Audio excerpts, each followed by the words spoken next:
So today we're going to talk about how you can start implementing AI right now in your business, brought to you by Garage Door Marketers. And so everybody's talking about AI. It's a huge deal, and it's apparent to everyone this is an increasingly important thing that you're going to need to know about and use in your business. But it can be difficult to know where to start, especially if you're not a particularly technical person. And so today I'm going to get into some things you can do right now to get started implementing it in your business and kind of a systematic way to look at if you're ready for it and what things you could actually start using AI to help you with in your business. So we'll get started with that right now. All right, so let's get right into it. So again, we're talking about how you can start implementing AI right now. It's just some of the fastest ways to start using AI right now without necessarily needing a big budget or a kind of complicated setup. So the place you want to start is kind of just the everyday things that you can do today. So instead of thinking about overhauling your business and if you follow the stuff at all, there's just people talk about crazy stuff and you know, that stuff will happen over time, but like nobody's going to start there. And I think the time frames that some people are talking about are just kind of ridiculous. So this doesn't need to be overcomplicated.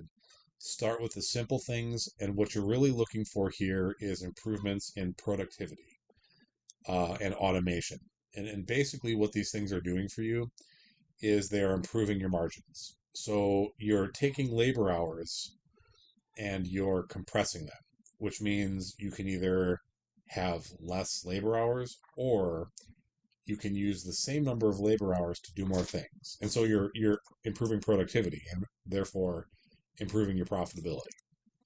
Okay, so easy things, drafting emails. So it's good enough at this point that you really don't need, I'm not talking about short emails, but like anything that requires some sort of a somewhat detailed response, you should be able to use things like ChatGPT to generate that very quickly. So instead of taking 5 to 10 minutes, like thinking and typing it up, draft that email, read it, looks great, copy paste, boom, much faster.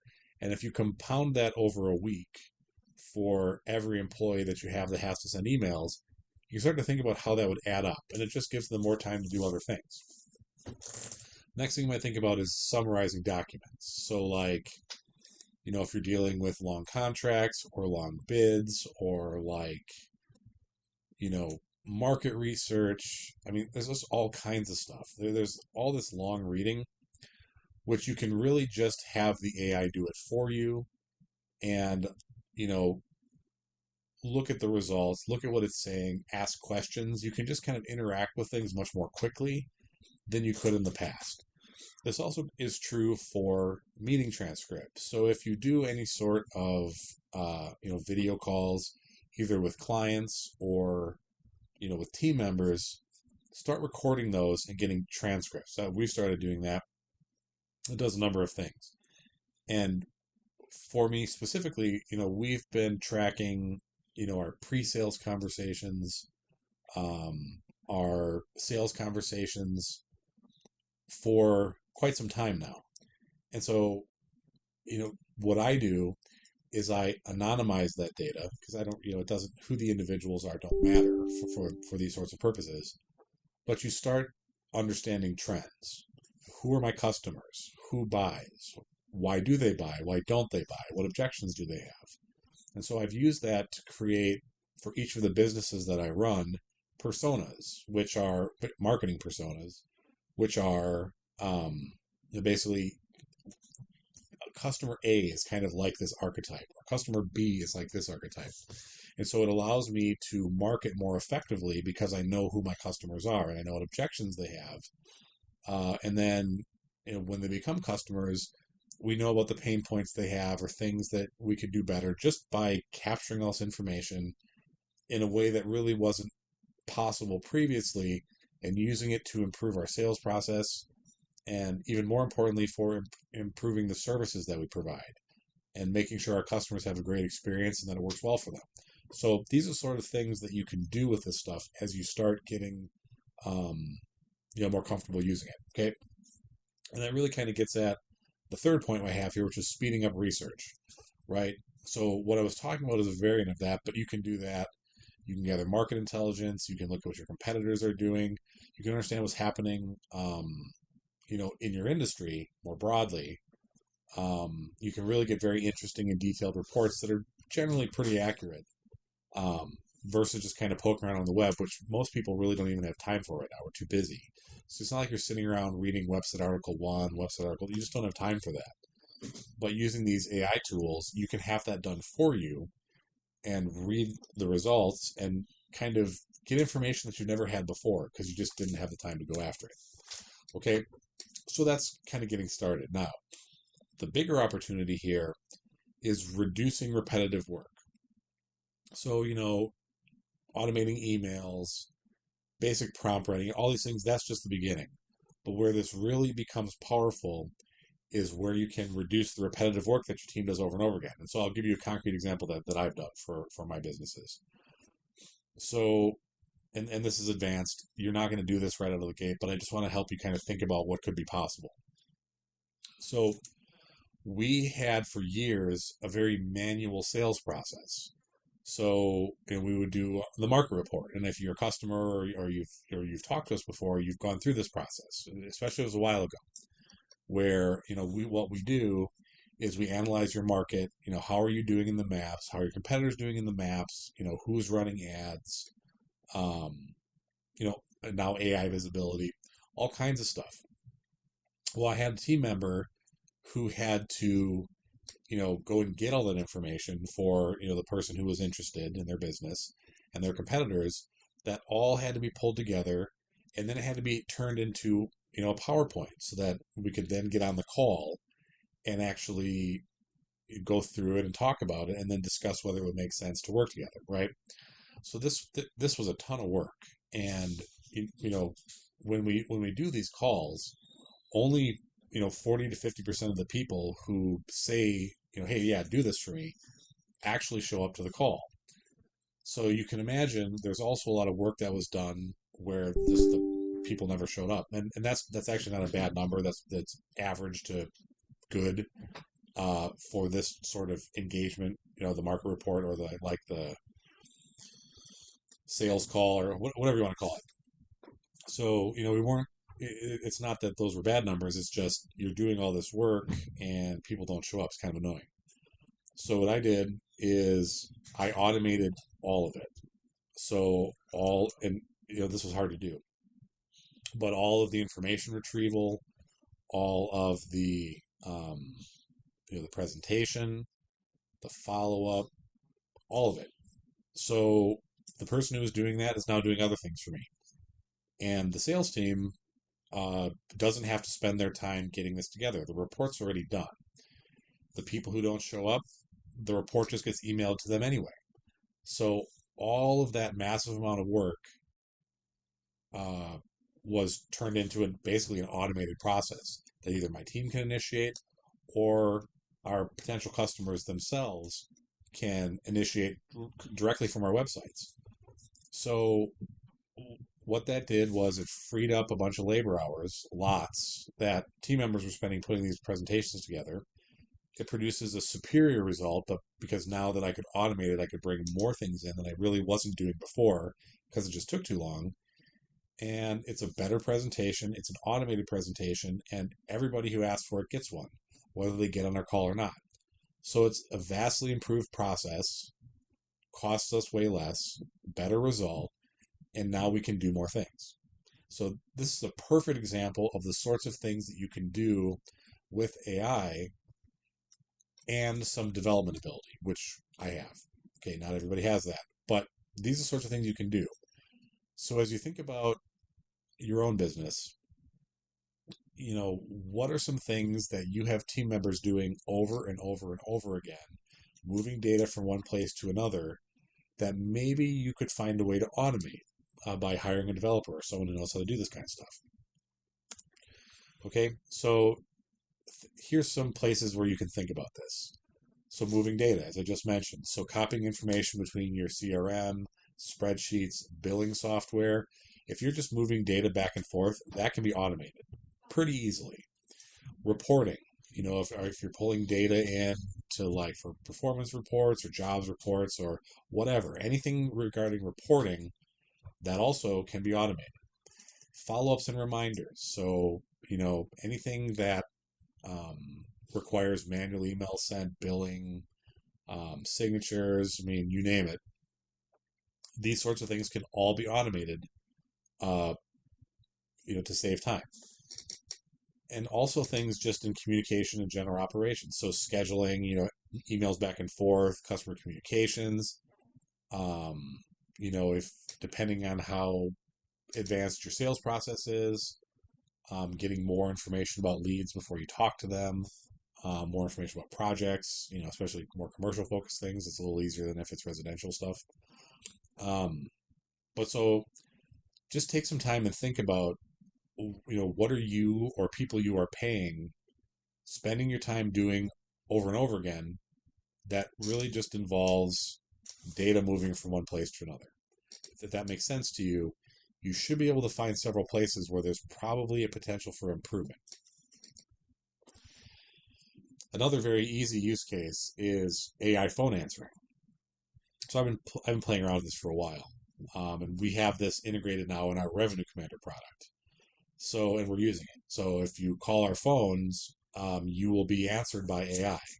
And the latest version of it, it's, because we generally receive three types of calls. Potential customers that want to talk to us about doing business together. Current customers want to talk to their account manager.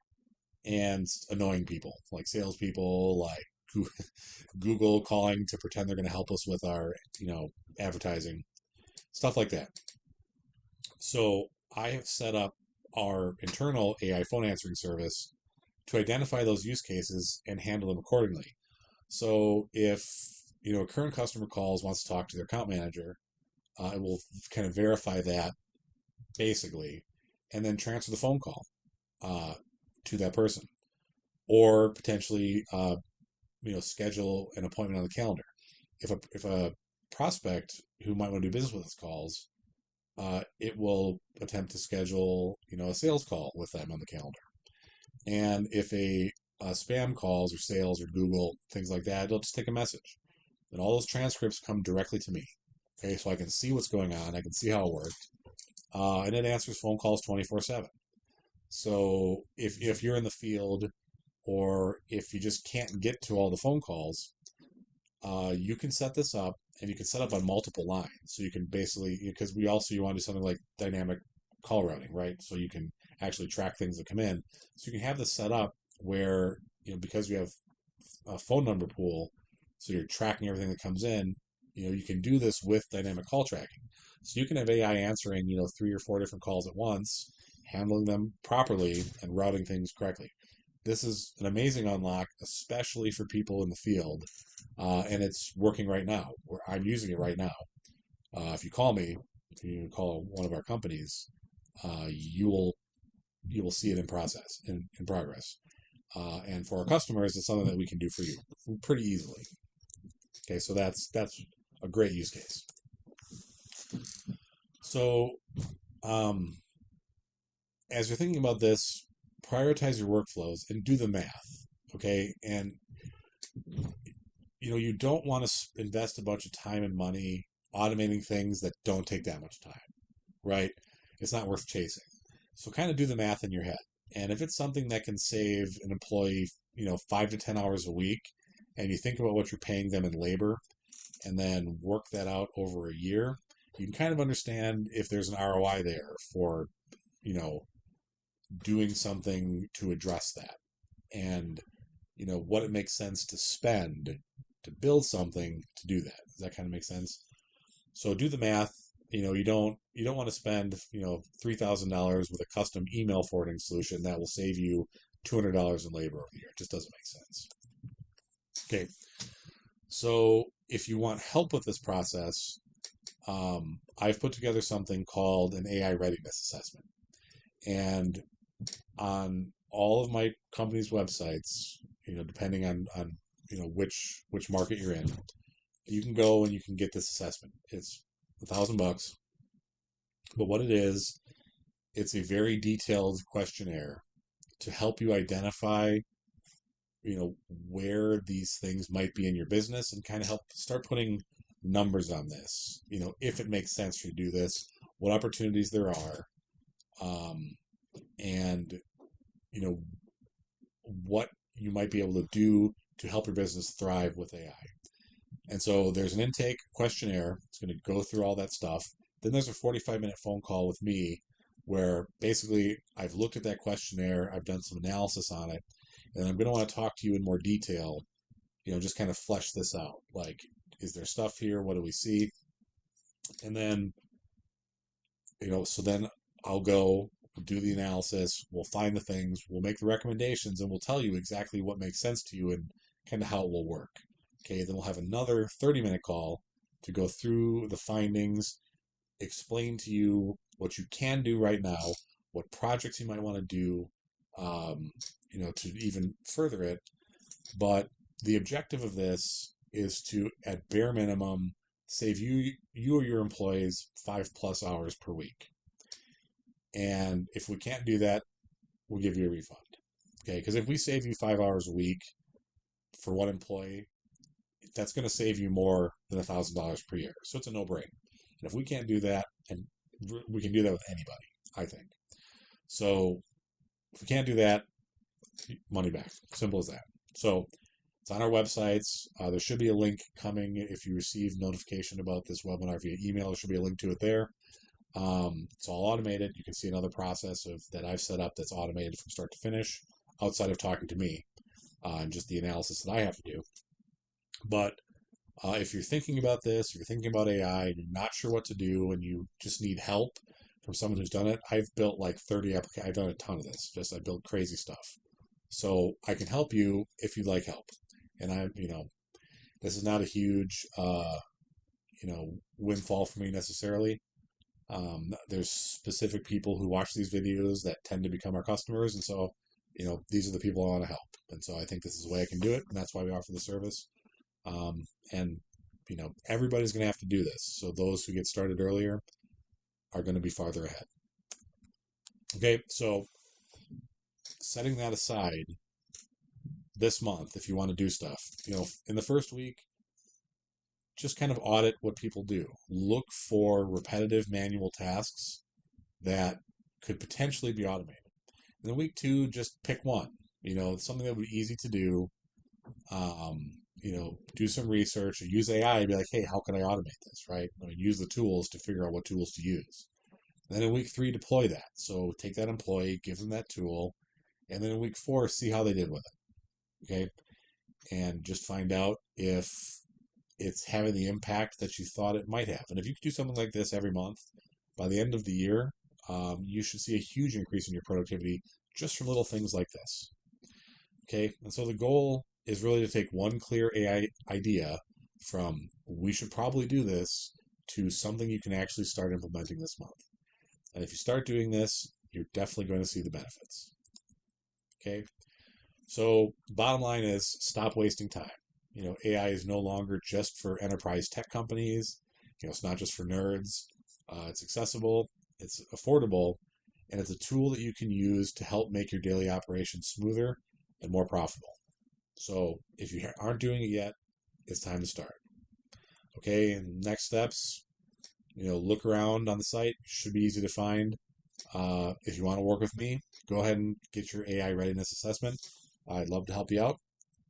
And I hope this was a helpful video, and I hope you use it to start taking these steps that you need to take to use AI to improve your business. Thanks for watching.